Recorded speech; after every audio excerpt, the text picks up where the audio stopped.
Hey everybody, welcome. Super excited to see you all here. Thanks for staying. I know it's for the party, but still appreciated you all showed up for us as well.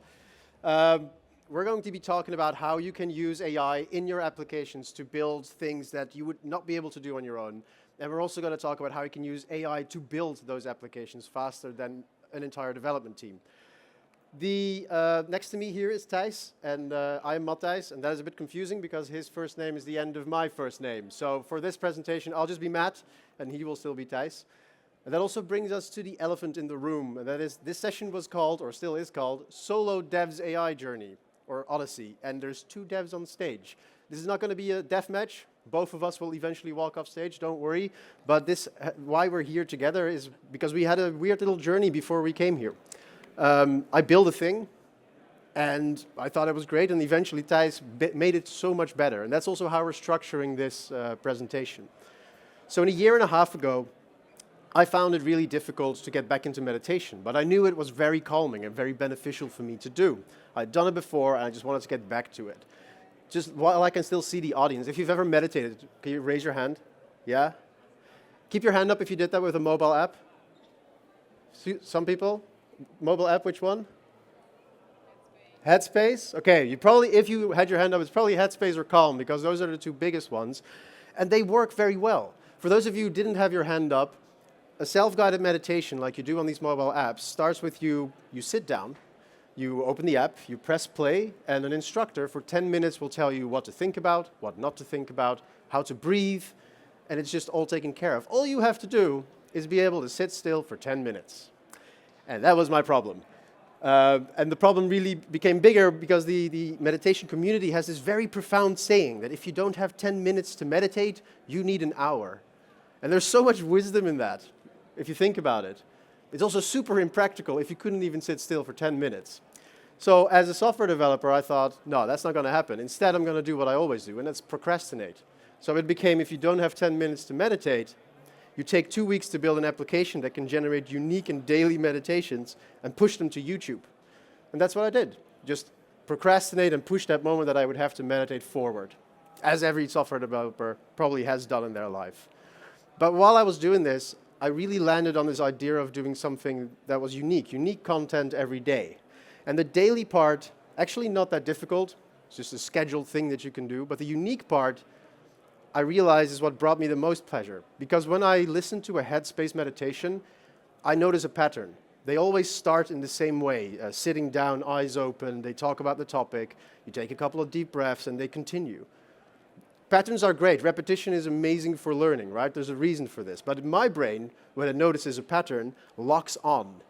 And so when the meditation instructor says, now close your eyes, I already closed my eyes, I knew what that was coming. When I need to breathe, I'd already been doing the breathing thing. So I could not let go of this pattern. Like I said, this pattern's there for a reason. Repetition helps with learning. Repetition helps with building a habit. But there's also, it's hard to do. Unique meditations every day. This stuff is made by humans. Somebody writes that script. There's a voice talent that then narrates it. They don't get it right the first time. They do that a couple of times. There's marketing involved. There's somebody who creates the image for this YouTube thumbnail. That's a lot of people that are making it impossible for me to get a unique meditation. So I thought I will replace them all with AI.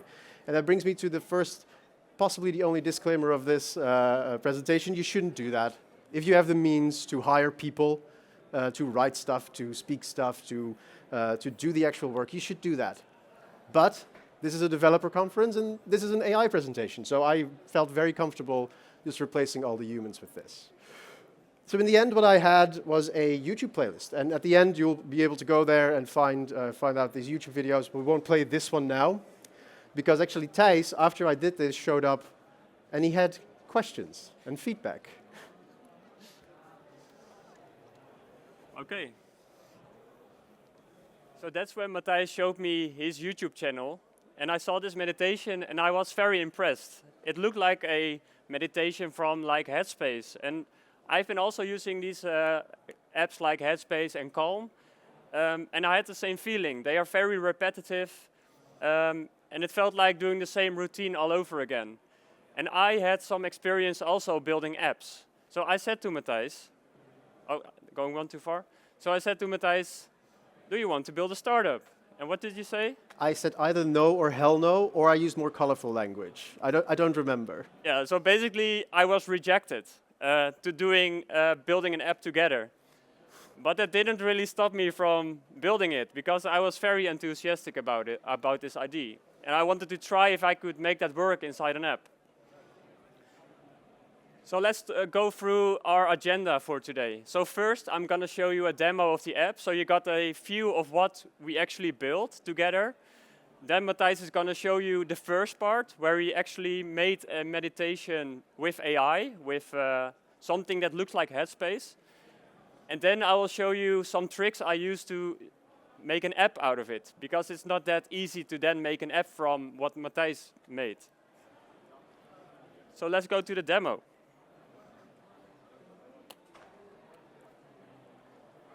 So here I opened the app, and the app is called Mindfully, Unlimited Ways to Meditate. And that means that you can do anything. You can think of any subject, any meditation type, and you can meditate upon it. So let's generate a new meditation. So I can press AI Generate, and I can select a topic, like going to NDC Oslo. I can then select an amount of minutes, like 5 minutes, and I can also select a voice. We can choose for Nicole. Hi, my name is Nicole. Press play to start your meditation. And I could also choose for Arthur. My name is Arthur. Please press play to start your meditation. And these voices are a little bit better, and that's why I'm playing them. I can then press AI Generate, and then it's gonna load a meditation in the background. And it takes about 1 minute to create a meditation or to start a meditation. So I prepared also some breathe in, breathe out loader to ease the waiting time. But we're not gonna wait for a full minute because we don't have that much time. So I will show you one of the meditations I really like, and that's one about Magic the Gathering. So I'll again choose 5 minutes, and I choose the name Arthur because that's the most suitable voice for this meditation. So let's play it.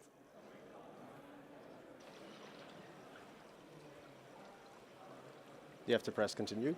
It's continuing automatically. Oh. Welcome to our meditation journey through the realms of Magic the Gathering. Find a peaceful place where the whispers of the world outside can fade away.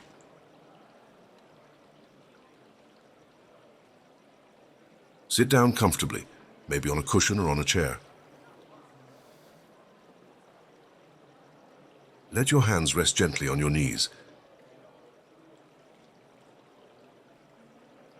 Visualize that you're standing on a plane teeming with ethereal mana energy, gazing into the multiverse's infinite possibilities. So I'm going to pause it here because we're not going to do a full meditation exercise, but I do want to do a small part of it to get you an idea of what this could actually do. So this is going on for 5 minutes, and if you're used to Headspace, you probably recognize it. But this is really cool, right? Right? Right. So I can also select some background music. So if I'm doing Magic the Gathering, I might have some different, I need a different background audio, which immerses me more into this Magic the Gathering theme. And I can also choose choose a background volume, because maybe you like a loud background music or maybe no background music at all. And the app contains a couple of more features. You have a profile, a library. You can actually buy a subscription. And I built this pretty in a pretty short time, but I will tell you about it later. So I will now hand it back to Matthijs, because Matthijs is going to show you how we created the sound for the meditation. Yeah. So let's go into AI content generation. So for the version that I built, it's pretty similar to what Thijs built, except he improved every part of it. But the basics are still pretty much the same. So in order to generate one of these videos or one of these meditations, what you need to start with is you need a topic. And then you turn that topic into a script. There's a reason that these two don't live together, and I will come up with that when we go through the prompt that I used. Then, when you have that script, you need to create a narration. The narration will give you an audio file of the voice of your choosing. If you have an audio file and you also generate an image, nothing's stopping you from turning that into the laziest video ever. It's a video with one frame that goes on for 10 minutes. But you don't need more because you meditate with your eyes closed anyway, right? No scope creep, just one image is fine. Then we have that video. All you need to do is publish that to YouTube. So let's go into what you need to craft these scripts. So we're talking text generation, and we've been getting really good at that in the last 2 years with all the advances in LLMs. And the only thing that an LLM needs is a prompt, a text input. It uses that text, turns it into numbers, and then it just looks at what's the next likely number. It has no notion of what that number means or what text it is. It just knows this is the next likely number, and it keeps building up numbers until it hits a number that indicates you're done. So all we need to do is become really good at prompting the model. Later on, I'm going to tell you why I think that AI is actually a better prompt engineer than we are, but I did build some stuff, so I'm going to show it to you. Every prompt, at least, should have a style. So in my prompt, you'll see I use the style where I said, you're a friendly meditation instructor. That gets it going. Then it needs some instructions. So you are going to write a meditation script. And if you just do these two things, it will put out a decent-ish script a lot of the times, but also very terrible stuff. It's because the next thing that is missing that you should always add is context and examples, because what is friendly for me is not friendly for you. I'm Dutch. I could kill your hopes and dreams in giving you what I think is positive and friendly feedback, and in the Netherlands that would be completely acceptable. If I do that in Japan or India or even the US, I would not be welcome anymore. So you need to give examples of what is then the friendly thing that you wanted to do. And then where you spend most of your time is guardrails, telling it what not to do. LLMs have some built-in safety features, and Microsoft has added some on top of that, but they can still make really bad content if you don't put in guardrails. So put in guardrails. So I'm going to show you through the prompts that I made, and I'm going to sort of break the rule 1 of doing presentations, and I'm going to show you a lot of text because this is a prompt, but bear with me. We only have to do this once.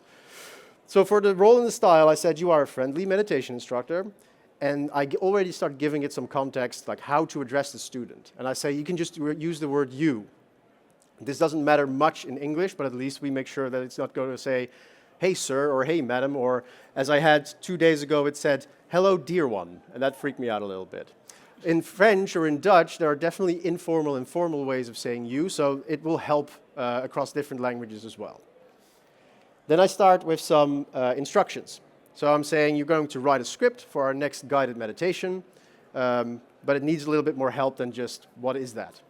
So I'm using words like advise and could and maybe, very soft language, because this context eventually is what the model will start completing.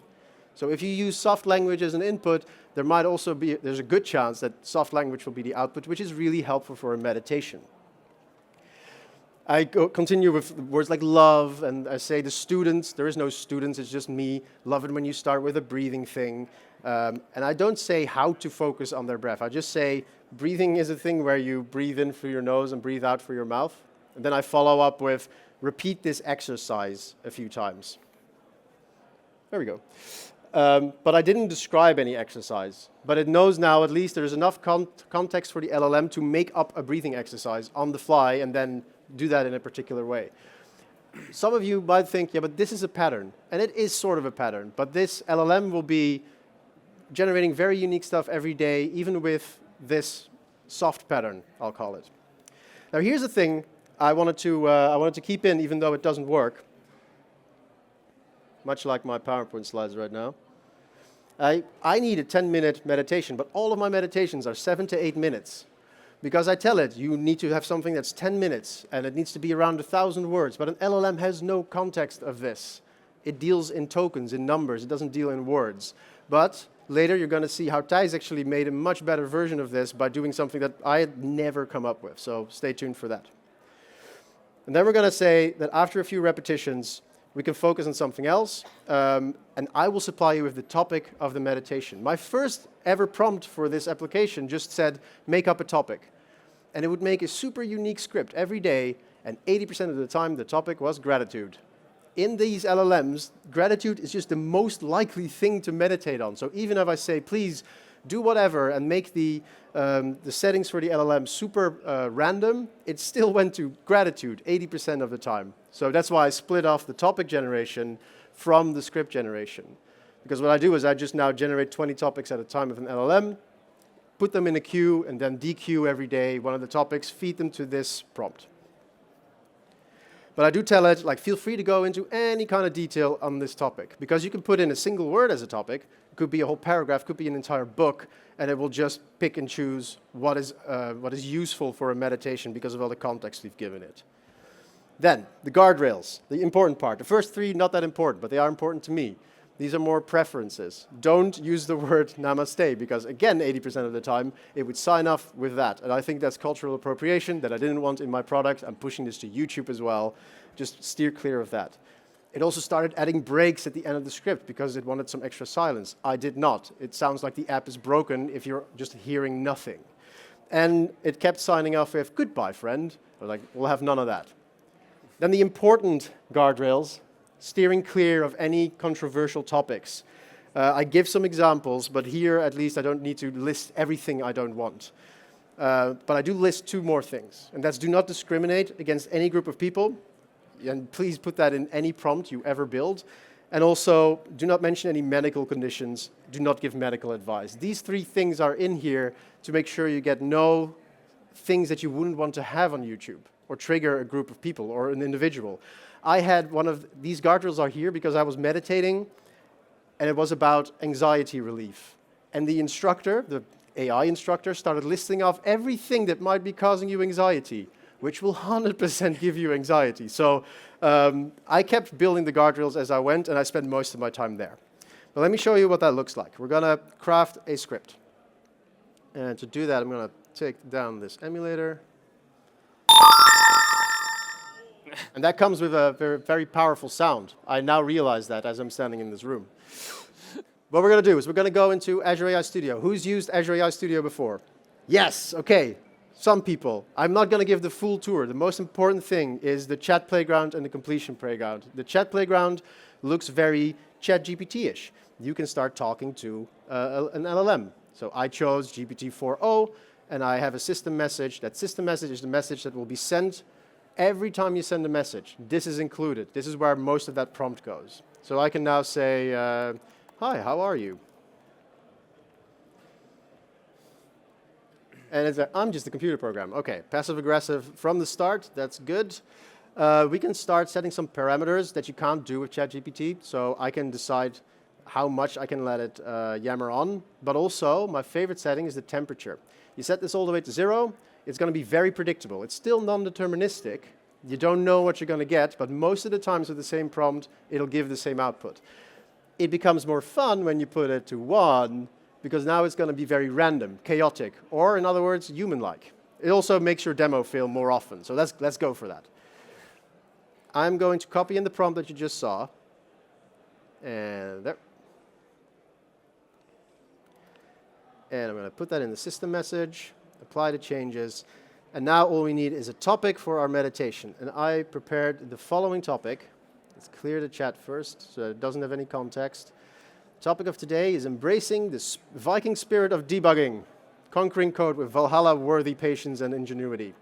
And we're going to go and run that. So now it's going to output a script according to all of the handholds that I've given it about how to address your user and what to do. So here, eventually, it'll switch to the topic saying, today, we will embrace the Viking spirit of debugging. And it's going to, if you do this with your eyes closed to the voice that Thijs just used, you will see all of this just happening in front of you. It's really cool how it generates all this. And it's also a lot. So I'm thinking, actually, with 4.0, I might go to the 8 or 9 minute range, but still no 10. So with the script, a bunch of text, you don't meditate by reading. You meditate by listening. Come on then. There we are. So we have to deal with narration. And narration on Azure is also very easy. You can do it through the API. I'll show you again the studio version of it. But AI Speech has a bunch of features that you can use. So going to the Speech Studio, we're going to go right there.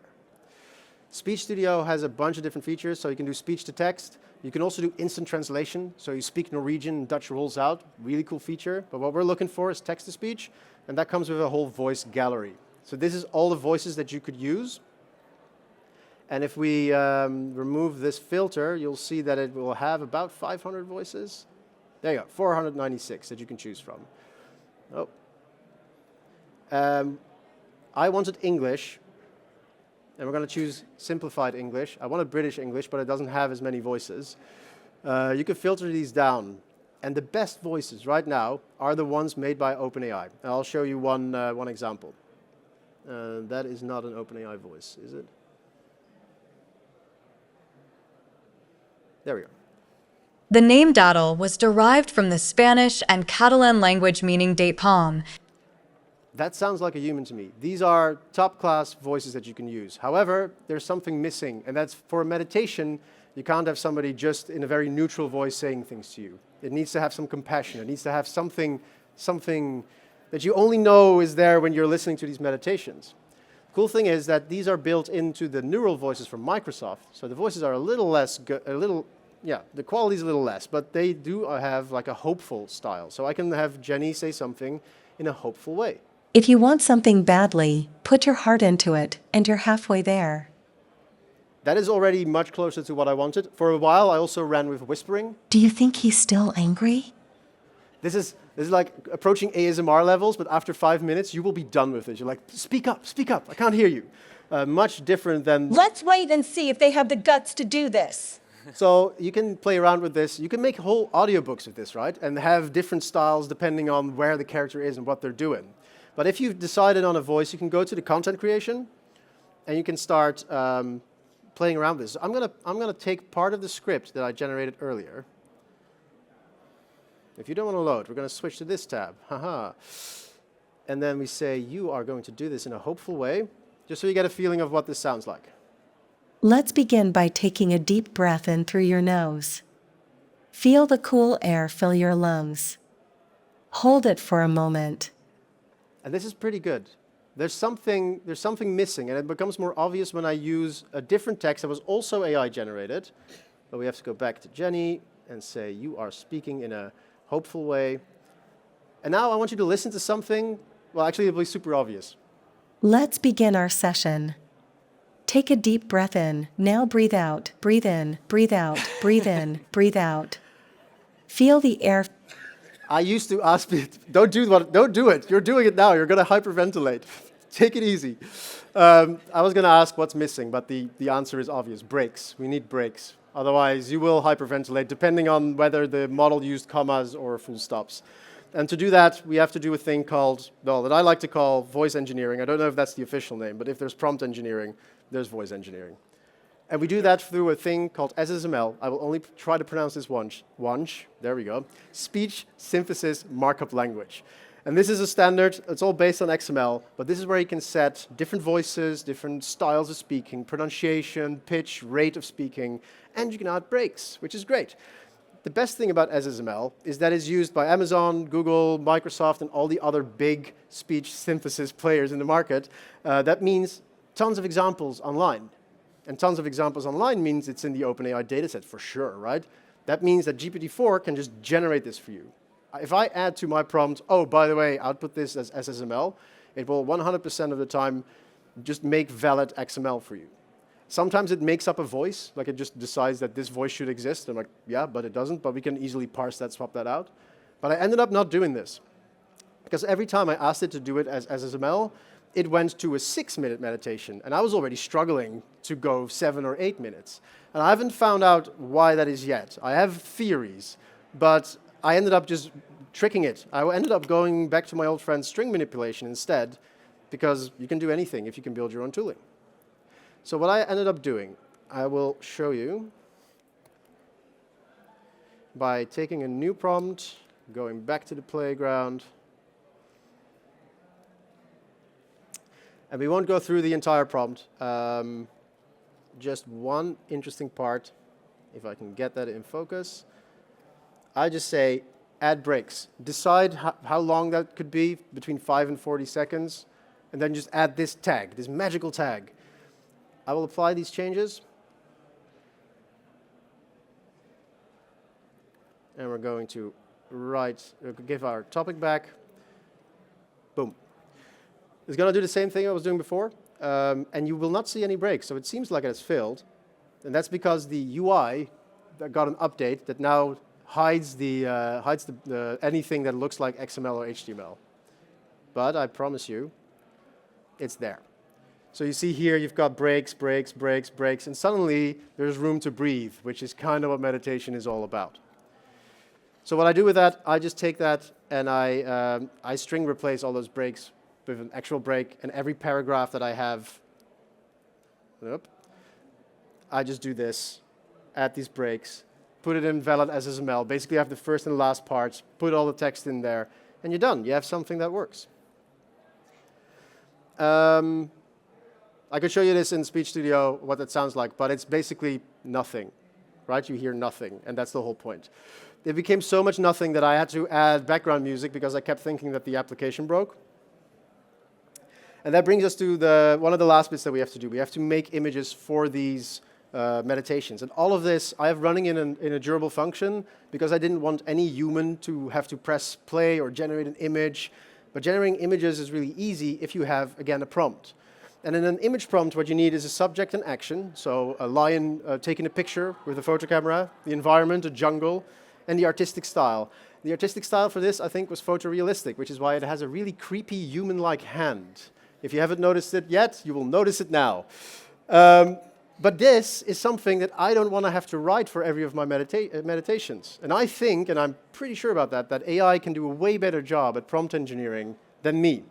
So what I did is I went into the studio again to try this out. And we'll take a new prompt. We'll go here.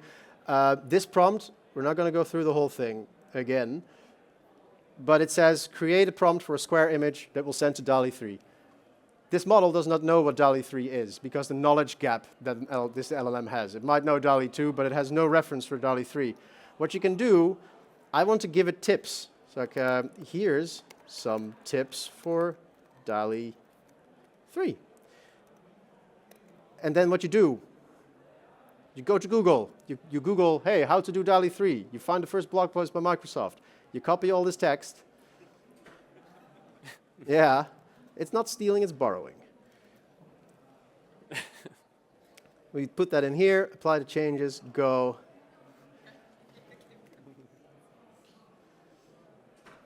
And now, let's see where we are. We can now just take the entire script, and I've created one for Oslo. Put the entire script in, everything it has generated. Then out should roll 1 or 2 sentences. A serene person meditating. That I already love it. That sounds great. Let's see, where did I hide my image playground? You can see it's still just out of preview because this looks really good. We can put that in here. We can generate, and out should roll an image that looks suitable for a meditation. So this prompt that I just put in, I did not make. I made one prompt to forever generate DALL-E 3 prompts. And now we should see the one that I made today to make sure I wouldn't get a blue screen. It's like a sacrifice to DALL-E 3.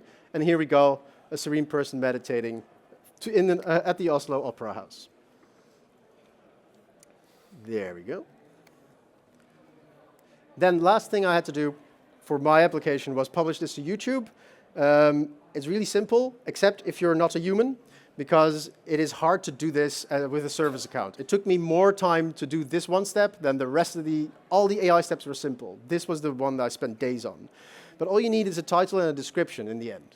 And again, don't do that yourself. Don't type those in yourself. Just write a prompt that gets the video title and description out of that script.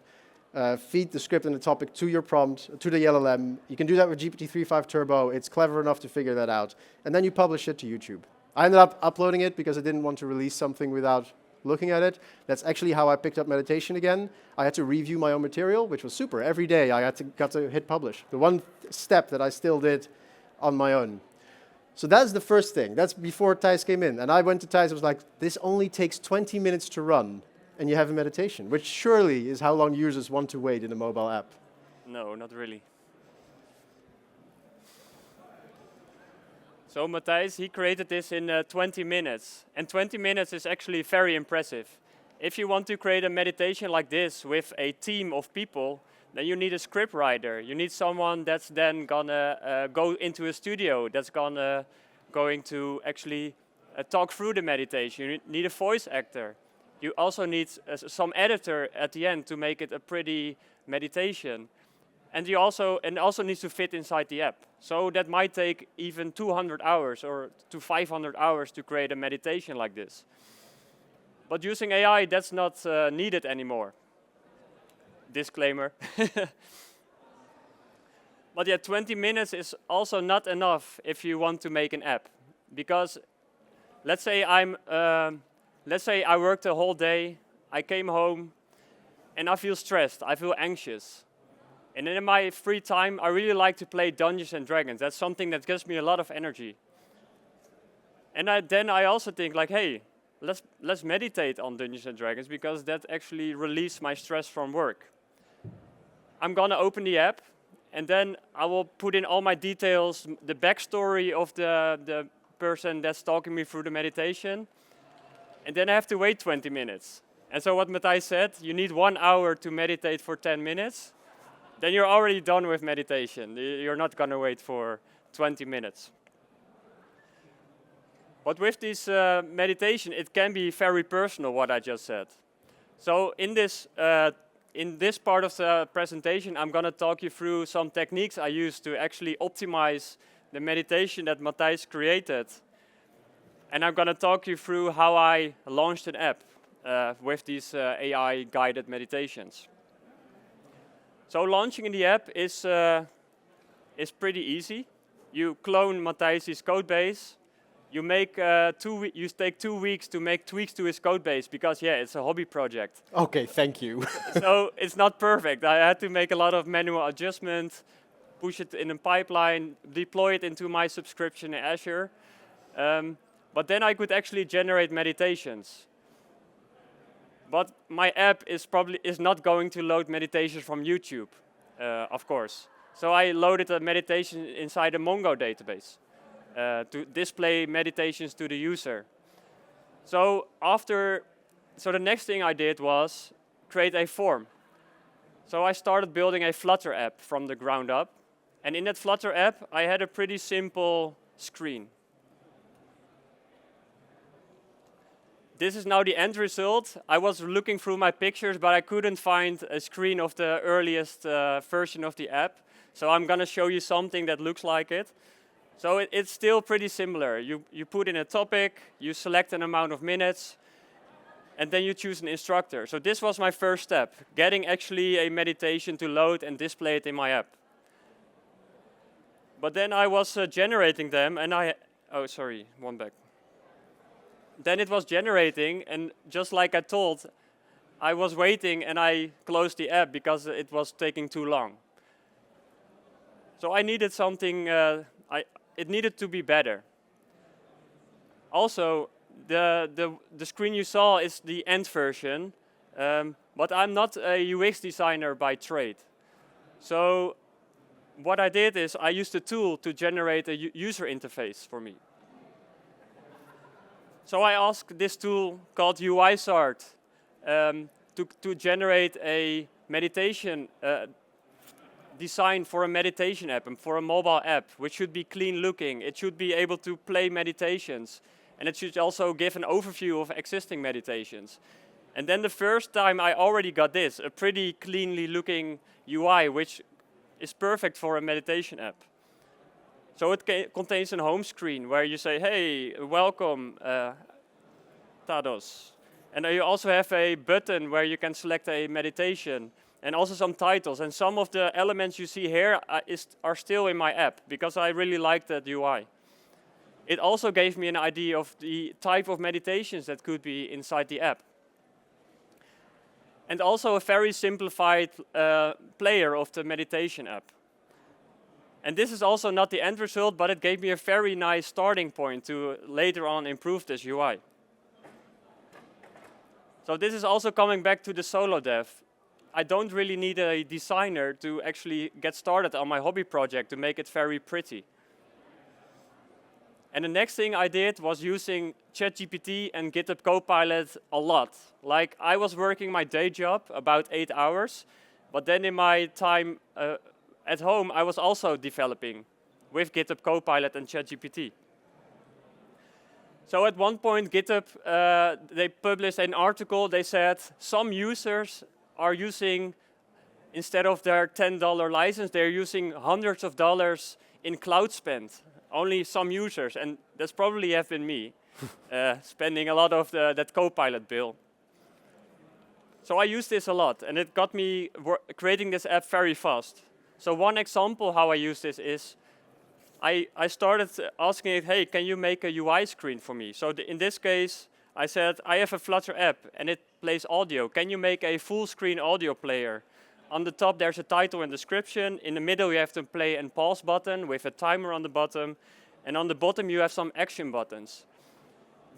I didn't get the end result, but I did get a layout where you had something on the top, something in the middle, and some 2 buttons on the bottom. And it gave me already a nice starting point to then make it more pretty. One I like most, and you already saw it, is this breathe in, breathe out loading. So I said, create an animation for me. And it should guide the user into breathing. So breathe in, breathe out. And then the breath should expand and decrease. And also a breath goes up and down. So this, again, I'm showing the end result. But first I got like this hyperventilated breathing, like breathe in, breathe out, breathe in, breathe out.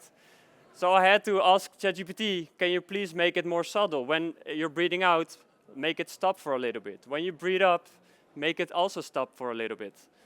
So I talked to ChatGPT like how I wanted to behave functionally. And I'm not talking about animations. I'm talking about breathing to ChatGPT, which was actually really fun. So that's the conclusion for this is you should definitely use ChatGPT a lot, because stop going to Google whenever you want to do something. Ask ChatGPT or GitHub Copilot instead. There's one disclaimer to ChatGPT. If you're going to copy-paste your company IP, that's not really good, because they might train ChatGPT on the code you provide from your company. So instead, you should use Bing Enterprise or maybe GitHub Copilot Chat to do this. But if you have a hobby project, it might be fine to do this. So now it should, yeah? So the next thing, what's very important for this meditation app to actually make it play faster than those 20 minutes, was making a smart audio player. So I did some things to actually make it load very fast, within even a minute. So when this ChatGPT, the script is going to generate, I'm going to generate chapters. So I'm going to intercept the chapter. And whenever the first chapter is being generated, I am already generating the first audio sample. And when that audio sample is created, I will signal the app through signal R. And then the app knows, like, hey, there's an audio displayed, so I can add it to a playlist. And it also adds a break after, which I'll talk about later. And then once it's added to a playlist, I can then play the background audio and that first chapter, because there's already audio to be played. And then when the meditation is only 15 seconds left, I will then signal the backend again, say, hey, I'm 15 seconds left, so you can generate the next chapter for me. And I'm going to talk about why I do that in that way later.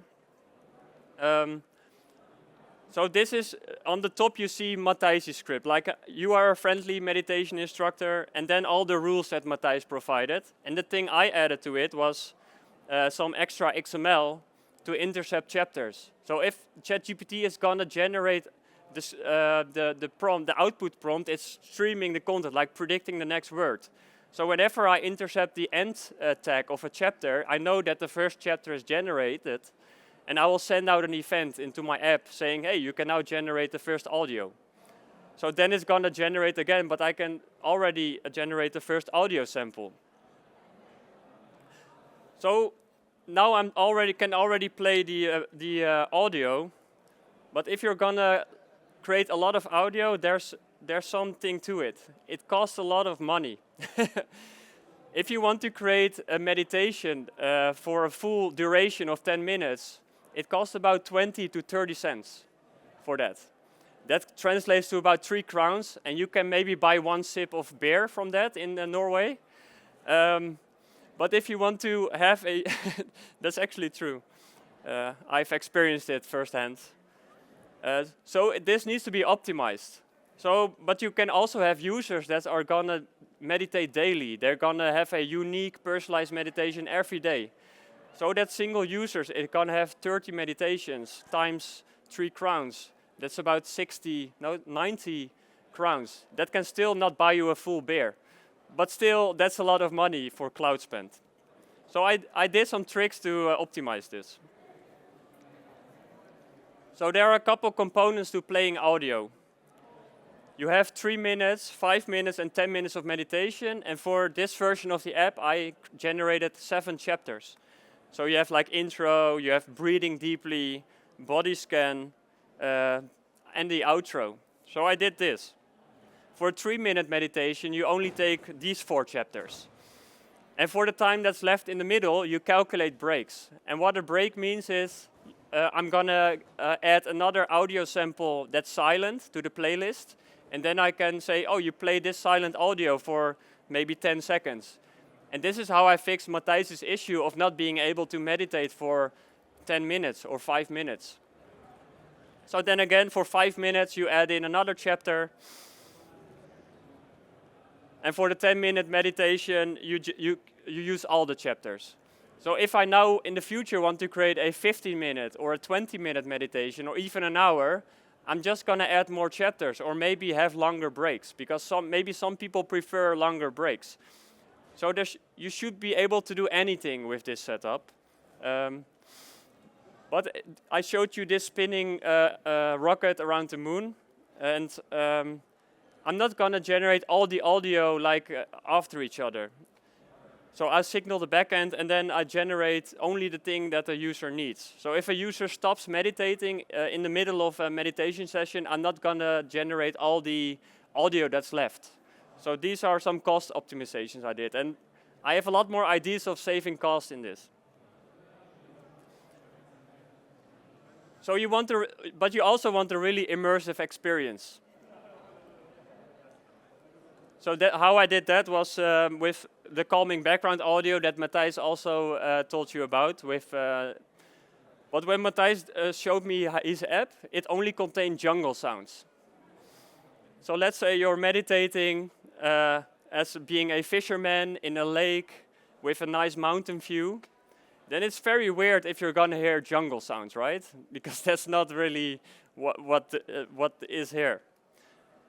So what I did is I handpicked 40 audio samples from this free, royalty-free music website. And I labeled them with ChatGPT. I said, oh, you have jungle, then label them jungle, birds, etc. So I created a prompt and gave it my topic, and then it would select the most prominent background audio for that meditation, actually. So in this case, I could select like a wind soothing, or I could maybe have some water sounds, like because I'm at a lake. So that's how I solved that part for being immersive. So this is now the current state of the app. It's still pretty basic, but I think it has a lot of potential. So some things, what we could do with this app is you can add any language. So let's say you are not really familiar with English, but you really like to meditate in your own language. You have some niche apps that contain meditations in your language, but they are niche. An app like Headspace only has meditations in English. So you can create any meditation for any language if you like. Also many voices and styles. So in this app, I could have a voice library where you can choose your the best sound that suits you. And also many styles. If you're into whispering like ASMR, maybe that's a thing for you. It's possible, right? And then for any situation. So now I only have a very basic meditation like sit down and then breathe in, breathe out, do a body scan. But there I could create meditations for any kind of situation like anxiety, love, even gratitude, because that seems to be the most prominent meditation type. But what I hear a lot then is, hey Thijs, now ChatGPT is generating this meditation script. Can you trust it, what comes out of it? Like, it's confidently wrong all the time. But I think that if you provide ChatGPT very good examples of what a good meditation should look like, which are reviewed by experts, and also voices that are reviewed by experts, and scripts that are reviewed by experts, then you could actually have very solid meditations, and any meditation that a user then requests is actually of very good quality. So that's actually the disclaimer we just said about the solo dev. You are really gonna need those experts in your team to actually make this a very good app. I'm not a meditation expert.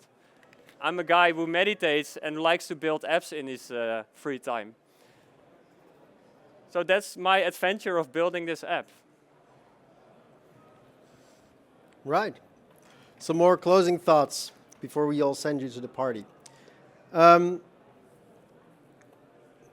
Come on, there we go. So content generation. This whole thing has been using no humans to build something that can rival what humans would normally do.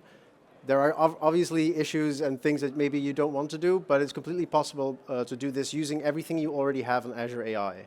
I think one of the very important bits is you have models now that can create music by text or turn music into music videos. You can turn text into anything. But instead of waiting for, hey, there is no text-to-meditation model, just stack LLMs with narration, with image generation, and create anything that you want it to do. You want to write a new blog post every day? You can do that. You want to make your own music video somehow? You can do that. But we're using these foundational models. And everything that I showed you in the portal, you can do through an API. It's a couple lines of code. On the last slide, we'll show you where you can steal my code, so please do that. Don't write your own publish to YouTube. I did. Yeah, you definitely did. But you had also my permission. Check the license. It's very permissive. Just steal it. Don't do what I did. Then AI-assisted development. Thijs started with an empty white page and one text box and a submit button. And then it's like, okay, you called it the empty page syndrome, yeah, where you don't know how to continue anymore, and neither of us are designers. I am tasteless and I'm colorblind. I could not design if you paid me $1 million. But then in just a few minutes, there was a design just by prompting another model to say like, hey, do this. If you've ever taken a piece of HTML, tossed it into ChatGPT or GitHub Copilot and just say, now make it pretty, it will do that. It will make it pretty. You don't have to do this yourself. I can't even censor a div, but ChatGPT can allow me to make stuff that you will like to look at, or at least you keep telling me. Then we talked about prompting, and I said guardrails are really important. I will say it one more time. It's at the peak of this mountain. Guardrails, super important. You do not want to push something to YouTube and trigger a whole bunch of people. Also, the stuff that the models are trained on, there are safety filters, but those safety filters might be irrelevant when the next war starts, and suddenly text that was just fine is now no longer okay. You can't just have it generate whatever it wants. You need those guardrails. So start simple with some instructions, some style, some context, but spend most of your time on those guardrails. People get into trouble. That could be legal trouble or worse.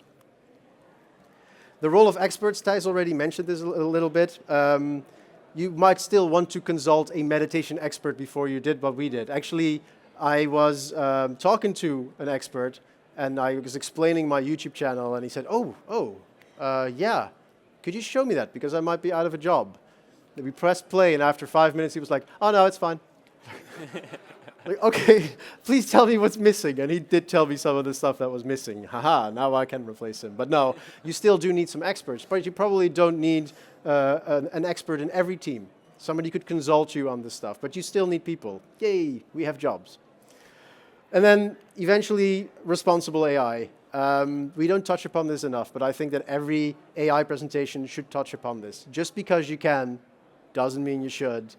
I set off to replace humans, and immediately I want to retract that statement because you can't do that just for replacing them.